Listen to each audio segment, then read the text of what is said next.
So today, guys, we are covering a story from Liverpool about two brothers, Peter and Stephen Clarke, who ran a major drugs empire, had a frightening stash of guns and daggers. Ex-soldier Peter Clarke was jailed for 16 years, and his brother Stephen, who ran a security firm, got 10 years 6 months. The pair admitted smuggling £4M worth of cocaine and cannabis from Merseyside to Northern Ireland. 10 other men who admitted similar crimes were also sentenced at Liverpool Crown Court. Peter Clarke, formerly of Tarleton, and Stephen Clarke, of Westerdale Drive, Banks, Southport, who were originally from Netherley, Liverpool, were arrested after their movements were tracked in an investigation from September 2011 to December 2012 by Titan, the North West Regional Crime Squad. Peter Clarke admitted firearms charges. Stephen was also sentenced for grievous bodily harm. The gang were found to have stored an arsenal of guns and other weapons at a lock-up garage in Ainsdale, Merseyside. The Clarke brothers used a terrifying array of weapons, including semi-automatic firearms, which were used to intimidate and strike fear into the hearts of their rivals and enemies.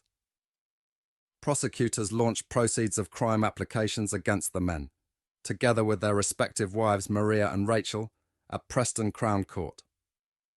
Judge Andrew Woolman ruled Stephen was a dominant force in the criminal subculture of Liverpool and a man not to be messed with. He blasted his murky dealings with a prominent Liverpool property developer who cannot be named for legal reasons, and Anthony McGann, the boss of Mixed Martial Arts MMA Academy, Wolfslair. The judge said Peter Clarke, who was jailed for 10.5 years after also admitting conspiracy to commit GBH, loaned £50,000 of dirty money to the developer.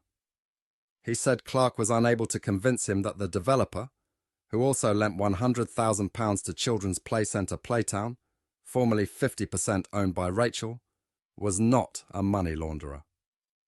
The ruling also dealt with £100,000 borrowed by him from his former business partner Mr. McGann to buy a property in 2007.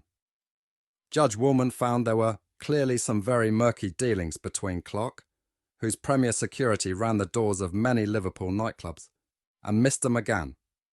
The judge ruled that Stephen benefited to the tune of £911,592 through the violent crime empire, while Peter, of Glebelands Tarleton, made £2,886,601. But he said Stephen's available assets were only £548,163 and Peter's just £67,055, a fraction of their illegal haul.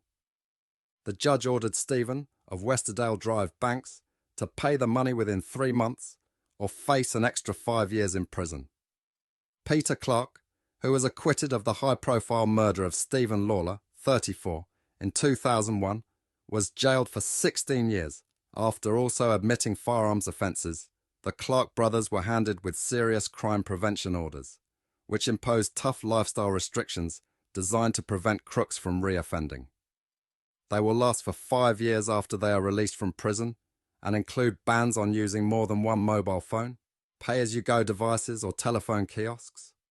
An arsenal discovered at Peter Clarke's lockup in Ainsdale included a sawn-off shotgun, a Glock pistol, a Luger handgun, 2 revolvers, ammo, silencers, 2 machetes, samurai swords, stun guns and batons. The feared brothers, whose gang had access to a cache of guns, samurai swords and machetes, were jailed for more than 26 years, combined in November 2013.